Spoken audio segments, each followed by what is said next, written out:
Hello and welcome back to I Completed 80s Music with me, the 80s Mixtaper. Today we sink our teeth into the second half of Playlist 48 and into the middle of October 1982. And what a show we have lined up as we finally meet the boys from Wham. Toyah knocks out yet another rebellious anthem. Julio Iglesias pleases all the mums. Kid Creole takes a paternity test. We meet Blue Zoo for their one moment in the sun and end by reinstating Kool and the gang to the top of the smooth groove tree. As always, due to copyright laws, we can't play the songs on the pod, but to combat this minor inconvenience, you'll find playlists for both Spotify and Apple Music in the episode description, which will take you straight to the songs so you can flip between the pod and the music. And if you're enjoying the show and want to support me as a creator, please do buy me a coffee on my Buy Me a Coffee link, which you can also find in the episode description. And if you can tickle the subscribe and review buttons as well, it all helps. Anyway, let's get back to the music.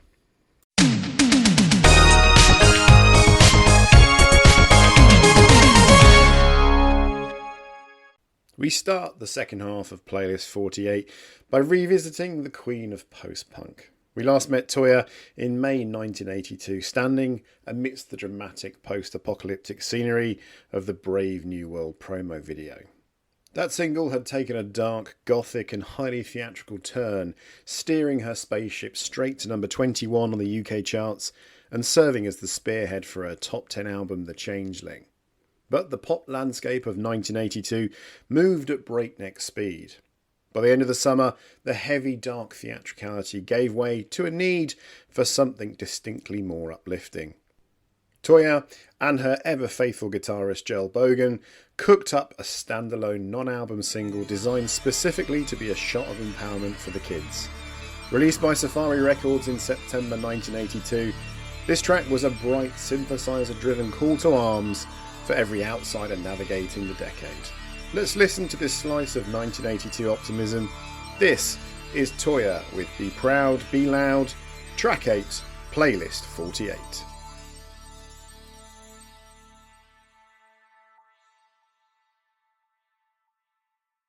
Now, what's the story behind this delightfully noisy anthem? Let's find out. Following the gruelling schedule of the Changeling tour, which was captured for posterity on the live double album Warrior Rock, Toyah was inundated with fan mail. The letters weren't just standard adoring praise, they carried a darker undercurrent of teenage isolation. According to the Toyah Wilcox official website, she was deeply moved by accounts from fans who were being punished simply for expressing themselves. She received countless letters from teenagers who had been put into school detention or suspended from classes or even banned from leaving their own homes by their parents. Their crime? Dyeing their hair into the same vivid, gravity-defying Technicolor shades as Toyah herself. Recognising that her fans were standing completely away from society because they felt fundamentally different, Toyah decided to write an antidote to their loneliness. She wanted to create, quote, something that was up and happy, and that we could give back to the fans. Working alongside Nick Tauber, the sonic architect behind her biggest hits like It's a Mystery, she and Joel Bogan crafted the song as a direct instruction to those kids. Why don't you just be proud, be loud and be heard? Musically, the studio lineup for this standalone single featured a distinct shift in personnel from her standard touring band. Joel Bogan handled the main guitar tracks and configured the guitar synthesizer parts. The rhythm tracking was driven by powerhouse session drummer Preston Heyman, while keyboard arrangements were provided by Adrian Lee. The session was meticulously captured by audio engineer Simon Hanhart, ensuring the track retained a polished, vibrant pop sheen designed to dominate commercial radio. The single officially entered the UK singles chart in October 1982. It ultimately climbed to a respectable peak of number 30 in the UK, while simultaneously crossing the Irish Sea to reach a peak of number 29 on the Irish singles chart. True to the era's promotional engine, the band secured a slot on Top of the Pops. Broadcast on the 21st of October 1982, the episode saw Toyah sharing the studio stage with a spectacularly varied class of 82, including Bauhaus, Culture Club, Imagination and Shakin' Stevens. Interestingly, this vibrant performance would go down in history as Toyah's final ever live studio appearance on the legendary BBC programme. To maximise exposure, she also performed the song on popular British children's programmes including Razzmatazz and Crackerjack. Though originally a standalone release, Be Loud, Be Proud, Be Heard eventually found its permanent home as an essential bonus track on the 2005 CD reissue of Love Is the Law, and has remained a staple on her retrospective compilation albums, cementing its legacy as the bridge between her dark gothic era and her mid-80s pop transition. To its credit, it's a document of a time when pop stars genuinely acted as lightning rods for the misunderstood. Now, let's return to every mum's continental favourite, the knicker-dropper-in-chief, Julio Iglesias, who last crossed paths with the smoothest man in Europe in 1981. He was busy conquering the UK singles chart with his masterful pan-European reimagining of Cole Porter's classic Begin the Begin. It became a massive milestone, hitting number 1 on the UK singles chart. But Julio did not rest on his laurels. Instead, he pivoted toward an even wider international footprint. By 1982, he was recording his landmark studio album Mementos. But for specific international markets, CBS Records compiled a strategic vinyl release simply titled Amor. The absolute crown jewel of that release was its opening title track. Let us pause, set the mood, light some joss sticks, and give your partner a knowing wink. This is Amor, track 9.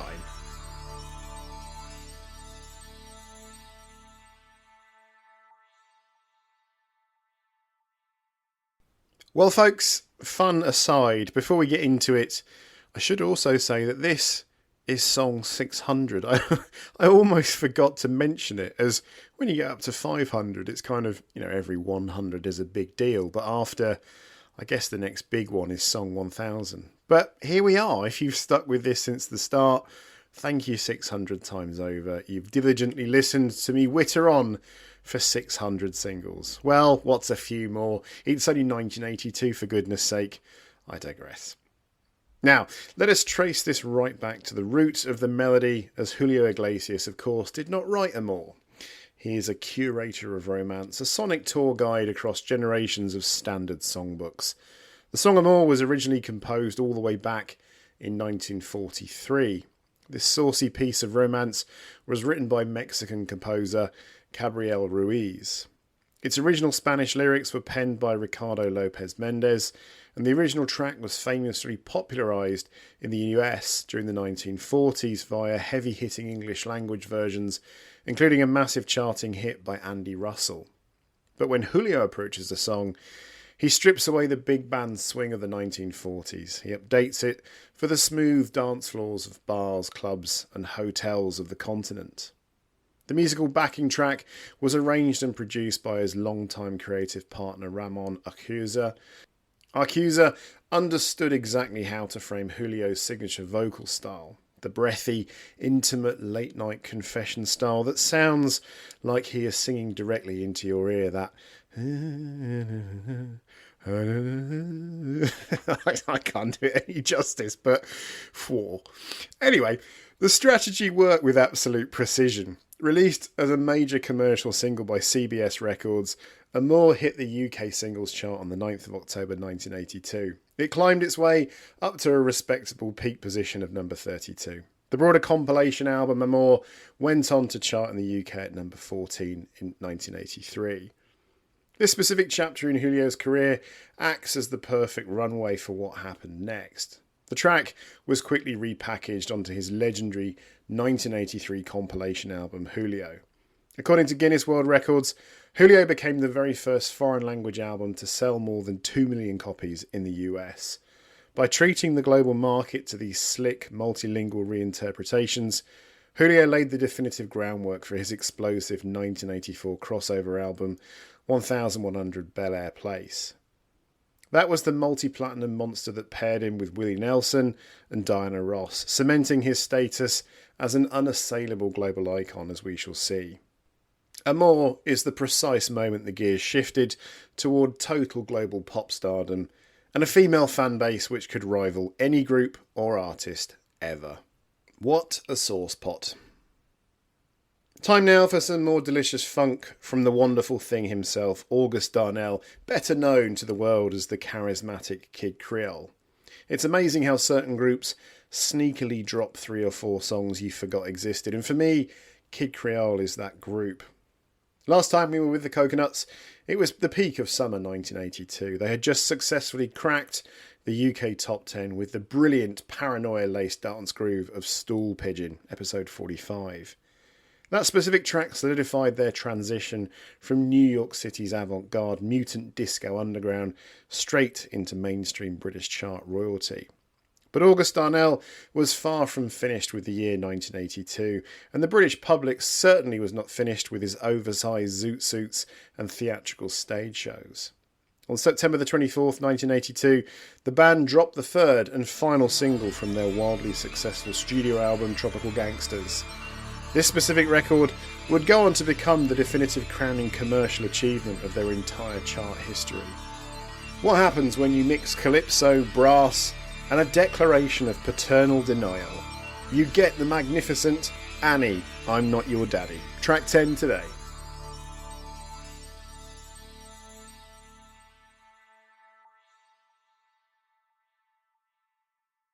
If, like me, you've just listened to that breezy tropical melody, as fun and as easy as a Long Island iced tea, and thought to yourself, oh, what a lovely, joyful summer tune, you might want to take a closer look at the actual lyric sheet. Annie, I'm Not Your Daddy is a superb example of musical irony and comic brutality. At its core, the narrative of the song is about a man bluntly and remorselessly refusing a paternity claim. While the Coconuts supply the backing vocals, effectively playing the collective voice of the child or the accusing mother demanding accountability, August Darnell delivers a lead lyric that entirely abandons diplomacy or tact. Instead of gently breaking the news to the young girl, he sings directly to the child, quote, "See, if I was in your blood, then you wouldn't be so ugly. Could you get away with that now? Probably not." Surely it safely stands as one of the meanest, most shockingly blunt lines ever delivered over a lilting, danceable salsa beat. The single proved to be a massive commercial powerhouse across Europe. It officially entered the UK charts in early October 1982 and rapidly climbed all the way to number 2. It was famously held off the coveted number 1 spot only by Culture Club's Do You Really Want to Hurt Me? Over in the US, while it didn't conquer the mainstream Billboard Hot 100, the track made a significant splash in the dance club, peaking at number 18 on the US Billboard Club Play chart. Musically, the track represents the absolute peak of August Darnell's unique sonic formula, which was arranged alongside his longtime musical associate and co-producer Andy Hernandez, famously known as Coty Mundi. Together, they purposefully blended the big band theatricality of 1930s jazz icon Cab Calloway with Latin salsa, funk, disco, and Caribbean calypso rhythms. Darnell, who previously left the music industry for a short time to work as a real-life English teacher after studying English and drama at Hofstra, created the Kid Creole persona as a heightened, deeply satirical version of a classical big band showman. He explained in interviews that while the band's concept began with an open mind towards all musical styles, their highly theatrical delivery was anchored in sharp narrative storytelling. The commercial strategy worked out incredibly well for Darnell's bank account. In a 2011 interview with the British media, he openly stated that the steady stream of royalty income generated from Annie, I'm Not Your Daddy alone would be more than enough for him to live on comfortably for the rest of his life. And whether that includes paternity tests is anyone's guess. Now, the segment we've all been waiting for. We've been spoiled recently. A few weeks ago, we had the entree that was Boy George and Culture Club. Last week, we dined on the main course, Tears for Fears. Well, today, we get the dessert with the cherry on top. It's time to meet Andrew Ridgeley, George Michael, and Wham. Think about the year 1982. Pop music in the UK is at a strange crossroad. The dark industrial shadows of post-punk are still casting a slowly receding shadow. Synthpop is refining its digital sheen, and the new romantics are also evolving into dapper style icons in suits. It is a world of serious art, serious fashion, but also still serious economic anxiety. The unemployment queues are long, and the future feels quite conditional. There are, however, a few bright sparks. Duran Duran, Spandau Ballet, modern romance. The party is there if you look for it. Then, two 19-year-old boys from bushy Hertfordshire step onto a stage. They are wearing rolled-up denim jeans, white espadrilles without socks, and open suede jackets over polo shirts. They are not high art fashionistas. They look like they just left a suburban leisure centre. They are shouting at their best mate because he is abandoning the boys to get married at 19. The song is a blast of pure, mildly nonsensical pop, but it is brilliant. It is also a song that fundamentally shifts the axis of British youth culture. Young Guns, Go For It by Wham. This is track 11.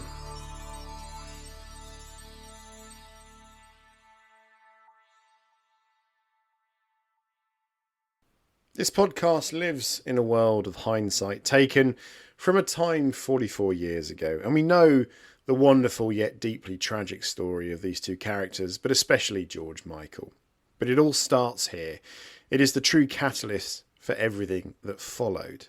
This frantic, joyful tug of war on a 1982 vinyl record is the outcome, but for the entry point, we have to look at how these two lads met. Andrew Ridgeley and Georgios Kyriakos Panayotou, the boy who would eventually reinvent himself as George Michael, first crossed paths in 1975 at Bushy Mead School in Hertfordshire. George was the new student, a shy boy of Greek heritage who wore heavy glasses and had a little puppy fat. Andrew was assigned to be his buddy. They bonded instantly over a shared obsessive passion for pop music and commercial culture. And as they grew through their teenage years, ideas of performing started to come together. Before they were Wham, they were part of a short-lived 5-piece ska band called The Executive, formed in 1979. The Executive gigged locally, but quickly dissolved, and it was an essential failure. It stripped away the excess baggage, leaving just the core duo. In 1981, they officially transformed into Wham. Ridgeley explained that the name originated from a need for something that captured the essence of what set us apart, our energy and our friendship. And then it came to us, Wham. Wham was snappy, immediate, fun and boisterous too. The path through a record deal was not glamorous. In January 1982, the pair recorded a primitive demo tape with local music producer Paul Mex on Mex's TAC 4-track Porter studio. That session took place right in the living room of Andrew Ridgeley's family home. That rough tape contained early versions of Wham rap, Enjoy What You Do, and a small ballad George had written called Careless Whisper. You know, just that minor hit. This demo caught the attention of Mark Dean, who signed them to Innovision Records, an independent label distributed by CBS. It was a terrible contract. The duo signed a deal that paid them next to nothing. Desperate to get their music out, they signed anyway. Innovision arranged for a proper studio recording of Wham Rap to be done at the Halligan Band Centre in Holloway on the 24th of March 1982, utilising session musicians to lay down a solid bass and drum backing track. Wham debuted with Wham Rap Enjoy What You Do in June 1982. It flopped completely, failing to even enter the official UK singles chart during its initial run. Undeterred, they moved on to their next track, Young Guns Go For It, which was released as a single in the UK on the 17th of September 1982.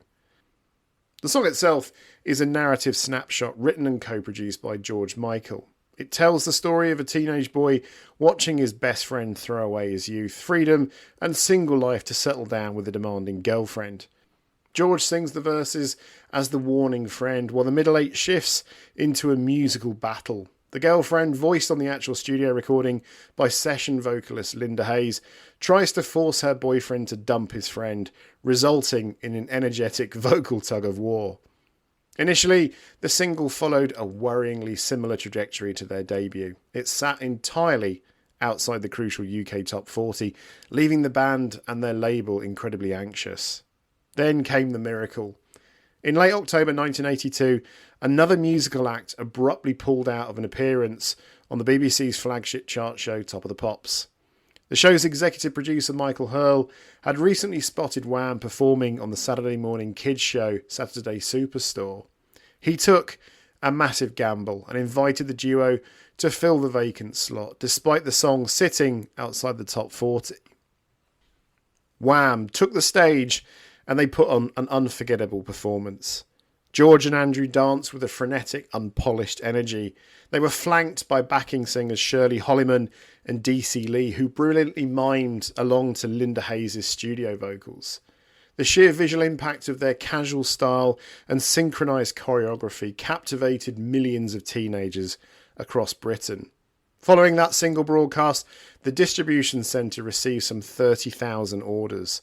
The song vaulted into the top 40 at number 24, eventually peaking at number 3 in the UK. How did they feel about it? Well, at the time their feelings were complex, balancing artistic pride with intense financial frustration. Musically, George Michael was proud of the track because it firmly established him as the primary composer. He and Andrew viewed their early music as an honest, bold reflection of their generation, a creative response to unemployment and adult apathy. They defended their material to the music press as a genuine form of political funk for the disenfranchised youth. Yet, behind the bright lights at Top of the Pops, their reality was grim. Because of that Innovision contract, they weren't making any money. George openly confessed that despite having a massive top 3 hit single, they were still basically broke. The frustration was so severe that it ultimately drove them to a legal battle to escape the contract and win back their creative freedom. Young Guns was the moment George Michael and Andrew Ridgeley proved they were indeed ready to go for it.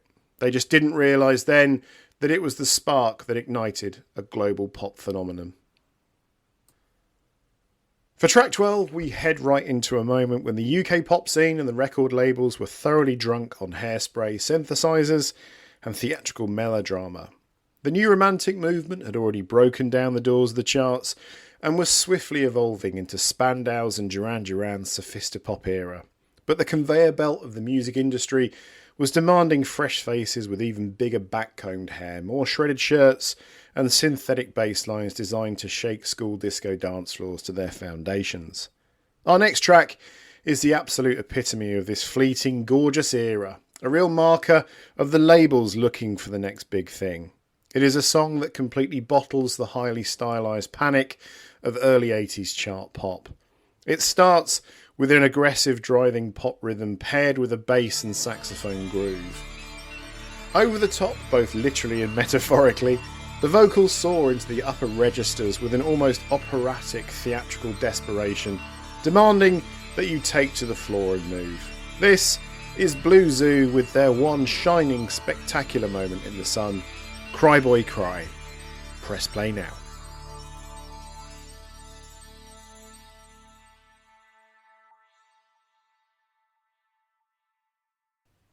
If you're a fan of early high-tempo synth pop, and why wouldn't you be, you can instantly hear why that track grabbed the public by the throat in the autumn of 1982. The core lineup of the group consisted of Andy O, born Andy Overall, handling the lead vocals, Tim Parry on guitar, Mike Ansell on bass, and Mickey Sparrow on drums. They didn't actually start out making glittery pop. They originally formed in 1980 under the rather serious moniker Modern Jazz. Under that name, they leaned into post-punk gloom, releasing a highly obscure single in 1981 titled In My Sleep, I Shoot Sheep.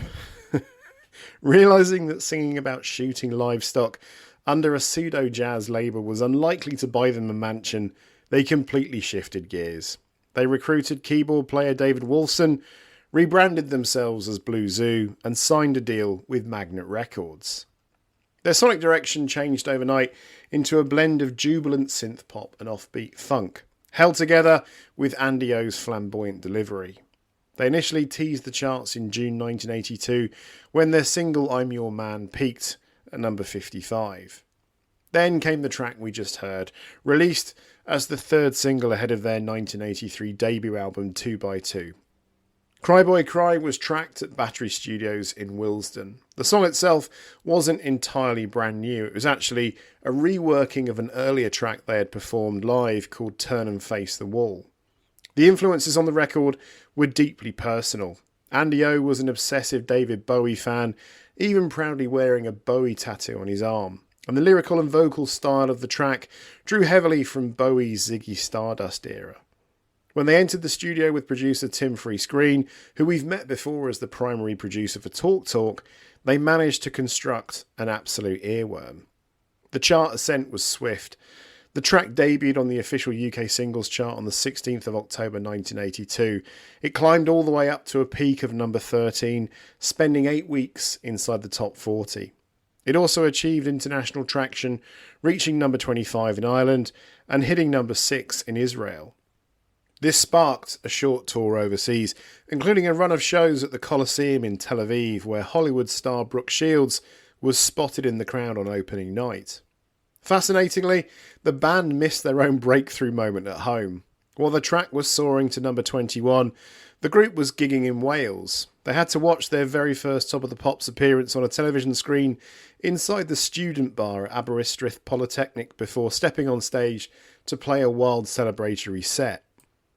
Sadly for them, the pop dream was short-lived. Their 1983 album 2x2 failed to sustain the momentum. The follow-up single, I Just Can't Forgive and Forget, stalled at number 60 in May 1983, and subsequent releases missed the charts entirely, despite a Single of the Week nod from the NME for Love Moves in Strange Ways. By 1985, the group dissolved. Guitarist Tim Parry moved into music production and management. Though the band reformed 28 years later in 2010 for a series of retrospective gigs, their 80s legacy is tied entirely to those 8 glorious weeks in 1982 when a theatrical banger was briefly the next big thing. We end today in Playlist 48 with some more Kool and the Gang. Like Kid Creole, Kool and the Gang are just plugging away, but again, this is already their 6th time featuring on this pod, would you believe?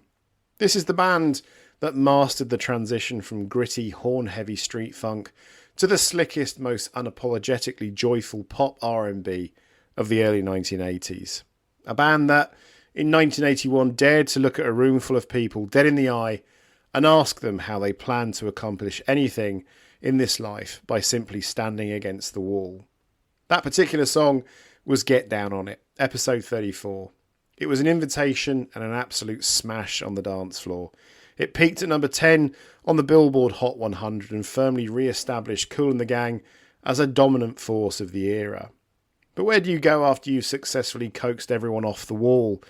What happens when the party is already in full swing and you need to keep the momentum going without repeating yourself? You lean into the groove, you soften the edges, and you inject a bit of international island-flavoured flair into the mix. On the 7th of September 1982, the band released their 14th studio album, As One. It was another collaboration with the brilliant Brazilian producer and keyboardist Eumir Deodato, who had spent the previous few years streamlining their jazz-funk roots into gold and platinum pop perfection. The record itself would climb to number 5 on the Billboard R&B charts and reach number 29 on the Billboard 200. It did not have a number 1 blockbuster like Celebration, but it possessed an incredibly durable, breezy Caribbean energy. And right at the forefront of that energy was a track that took the band's signature dance floor philosophy and wrapped it in a warm, syncopated, rum-tinted blanket. This is Let's Go Dancing, track 13, our final song on Playlist 48.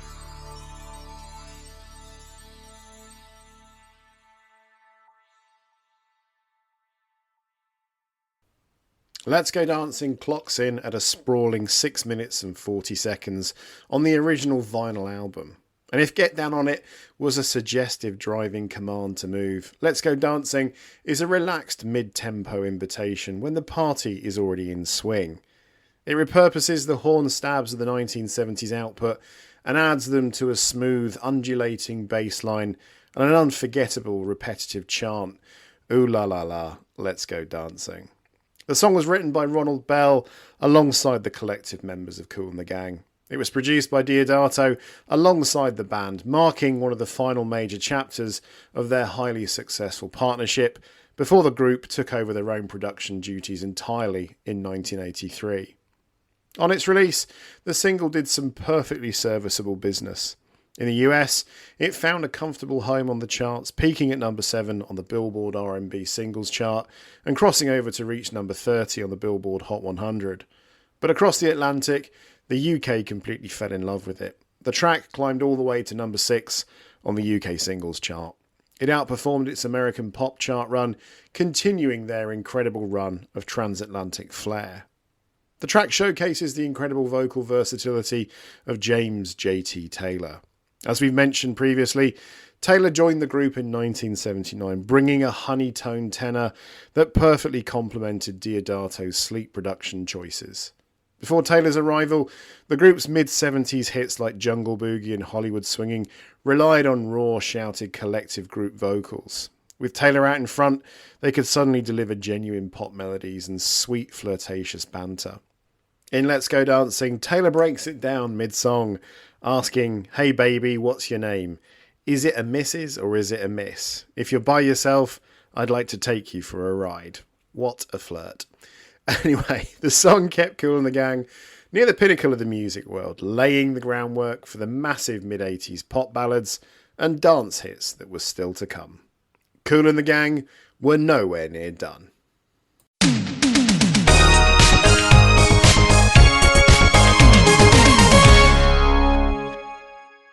So what a run of podcast episodes of recent weeks.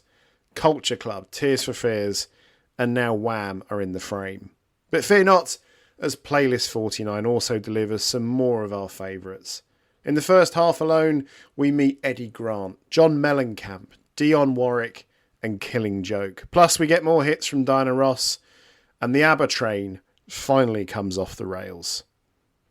So, until next week, keep on enjoying the sunshine, listen to your favourite tunes so far, and we'll see you next time on I Completed 80s Music.